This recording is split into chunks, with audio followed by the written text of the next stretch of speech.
Hey guys, how's it going? I missed the heck out of you, and I'm sure that you miss me too.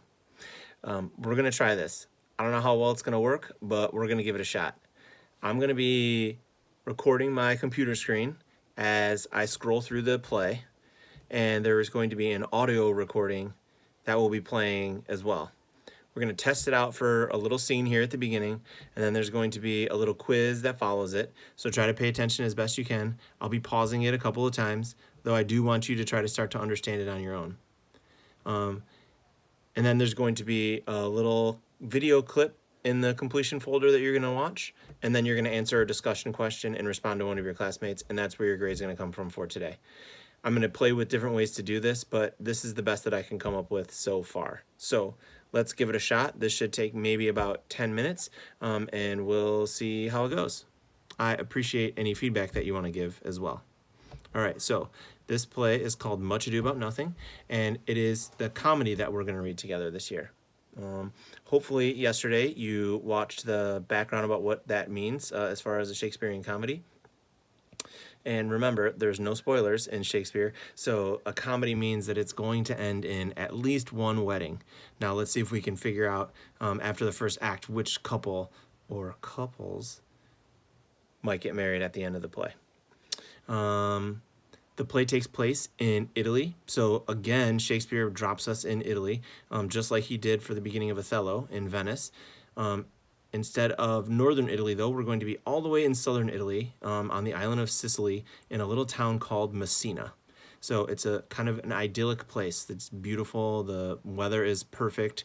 And you'll see in the movie, especially the clips that we're going to watch from the movie, just what a beautiful setting it really is. If you ever have a chance to go to Sicily, I highly recommend it. It's a great place.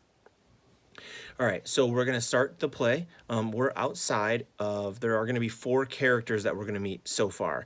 And only one of them is, there are 2 main characters in the play, Benedict and Beatrice.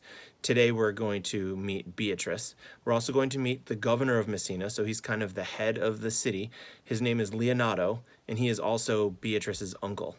We're going to meet Beatrice's cousin, Leonato's daughter. Her name is Hero, although very briefly we will meet her. She only has 1 line. And then another minor character, but who plays a kind of a major role in this little piece of the scene, is a messenger. All right, let's give it a shot, and we'll see how it goes.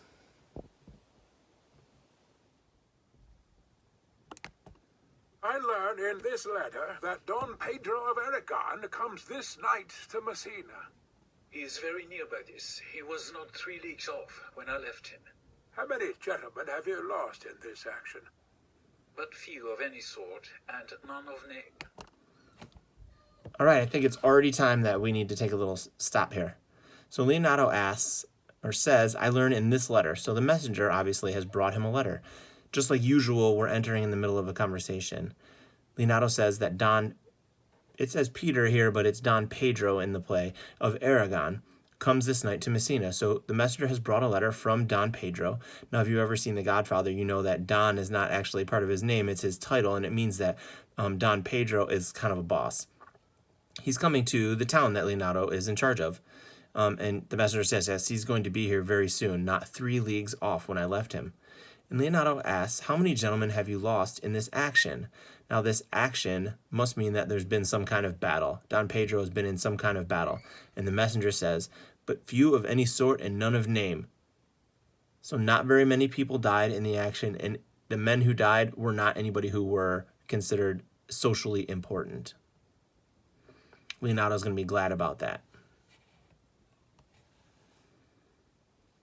A victory is twice itself when the achiever brings home full numbers. I find here that Don Pedro hath bestowed much honor on a young Florentine called Claudio. Much deserved on his part, and equally remembered by Don Pedro. He hath borne himself beyond the promise of his age, doing in the figure of a lamb the feats of a lion. He hath indeed bettered expectation than you must expect of me to tell you how. So another piece of information in the letter that Leonato just received from Don Pedro is that there's a young man from Florence called Claudio who Don Pedro has heaped praise upon. And the messenger says that this praise is very deserved. In fact, try to find the line in the play that says that where the messenger talks about how great of a job Claudio did in this battle. If you notice right here, he says he has borne himself beyond the promise of his age. So he's a young man, but he's done really great things already. In the figure of a lamb, the feats of a lion. So he has fought like a lion, even though he looks like a young man, a lamb. He bettered the expectation, and the messenger can't even explain how well he did. All right, we're going to listen here where Leonato talks about how he wants to tell Claudio's uncle in Messina about this, and he and the messenger are going to talk. The messenger is going to say that he has already done that. Hath an uncle here in Messina. Will be very much glad of it. I have already delivered him letters, and there appears much joy in him.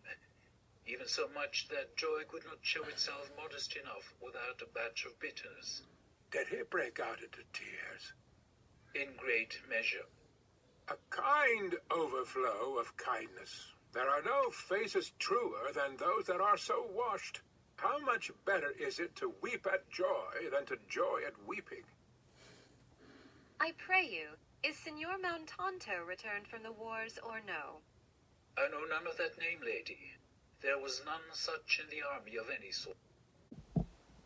And now we meet Lady Beatrice for the first time.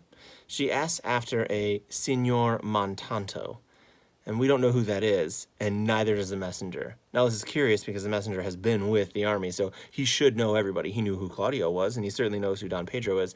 So if this is somebody that Beatrice is asking after, you would think the messenger would know who it was. But he doesn't seem to. Leonato wants a little bit of clarity. And his daughter is going to chime in as well, because she knows exactly who Beatrice is asking about. What niece? My cousin means Signor Benedict of Padua. Oh, he's returned, and as pleasant as ever he was. He set up his bills here in Messina and challenged Cupid at the flight. And my uncle's fool, reading the challenge, subscribed for Cupid and challenged him at the bird bolt. I pray you, how many hath he killed and eaten in these wars? But how many hath he killed? For indeed I promised to eat all of his killing. Faith, niece, you tax Signor Benedict too much. But he'll be meat with you, I doubt it not.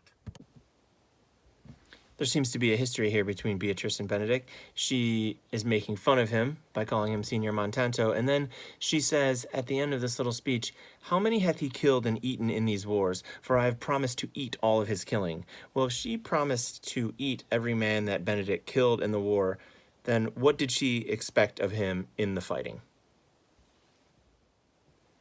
It's probably useful if you think of Shakespeare's comedies as what we think of as modern-day romantic comedies.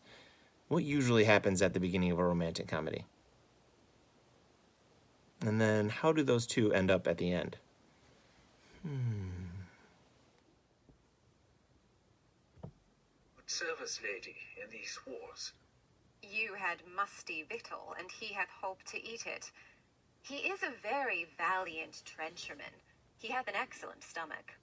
And a good soldier too, lady. And a good soldier to a lady. But what is he to a lord? A lord to a lord, a man to a man, stuffed with all honorable virtues. It is so indeed. He is no less than a stuffed man. But for the stuffing, well, we are all mortal. So now we have a little repartee between the messenger and Beatrice, although kind of one-sided because the messenger doesn't even really know what's happening. Beatrice keeps going after Benedict, and the messenger keeps defending him. And she always has an answer. You'll find in this play that Beatrice always has an answer for everything. So he says that, for instance, the messenger says that Benedict is a good soldier too, lady. And Beatrice answers, a good soldier to a lady? Meaning like, oh, he can fight a woman? Whoa, great for him. And then she says, but what is he to a lord? Like, can he answer to a man? And the messenger gets a little bit flustered and says, a lord to a lord and a man to a man. Stuffed with all honorable virtues, and Beatrice says, ah, yes, he is a stuffed man, meaning like he's a puppet and has no ability to do anything. She really has it in for this guy, Benedict. I can't wait to meet him. There is a kind of merry war betwixt Signor Benedict and her. They never meet, but there's a skirmish of wit between them. Alas, he gets nothing by that. In our last conflict, 4 of his 5 wits went halting off, and now is the whole man governed with 1. So that if he have wit enough to keep himself warm, let him bear it for a difference between himself and his horse. For it is all the wealth that he hath left, to be known a reasonable creature. Who is his companion now? He hath every month a new sworn brother. Is't possible? Very easily possible. He wears his faith, but as the fashion of his hat. It ever changes with the next... Kind of as a way of helping the messenger out, Leonardo says, hey, don't mistake her. There is a merry war betwixt Signor Benedict and Beatrice. So just let it go. They always have a skirmish of wit when they meet between them. I'll let you kind of try to figure out what that means. Beatrice says, well, he never gets anything from that. He never beats me in a skirmish of wit. In fact, he always halts off on his horse after he gets into a fight with me. And then she asks, does he have a new sworn brother? Because his faith as is his hat, the fashion of his hat. It is ever changing, meaning he's always got a new best friend. Block. I see, lady, the gentleman is not in your books. No. An he were, I would burn my study. Dang! But I pray you, who is his companion? Is there no young squarer now that will make a voyage with him to the devil? He is most in the company of the right noble Claudio. Hey, we know him. Oh, Lord. He will hang upon him like a disease. He is sooner caught than the pestilence, and the taker runs presently mad. God help the noble Claudio. If he have caught the Benedict, it will cost him £1,000 ere he be cured. I will hold friends with you, lady. Do, good friend. I'm going to let you try to figure a little bit that out on your own. But the messenger says, I'm going to hold friends with you, lady. He's like, I'm not going to mess with you. And Beatrice is not attacking the messenger. She's really just going after Benedict. She's, yes, please do. Let's be friends. Like, she's not attacking him, so she has no problem with him.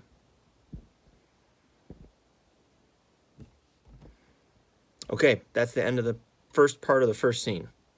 I want you to go into the completion folder and take the quiz for the first part of the first scene. After you take the quiz, it's multiple choice. If you were reading along with us, I think you'll do just fine. There is a 5-minute time limit on the quiz, so you won't be able to just like read back through everything and find the details, though it's okay if you have your book open. Aha, you don't have a book. But if you have the text open on your screen, you can toggle back and forth. But you do have a 5-minute time limit, so be careful. Don't run out of time. There's only 5 multiple choice questions, so it shouldn't take you that long. After you do the quiz, then I want you to go and view the video clip. The video clip is basically the only part of the play in between what we just read and the video clip is Don Pedro and his men arriving and Leonardo greeting them at Messina. Now, Leonardo and Pedro are good friends. They meet each other and have a greeting, and then all of the people are kind of happy to see each other, and then Beatrice and Benedict run into each other and have a little conversation, and that's the clip that you're going to watch. After you watch that clip, I want you to go into the discussion board and talk about your first impressions of Beatrice. All right, good luck.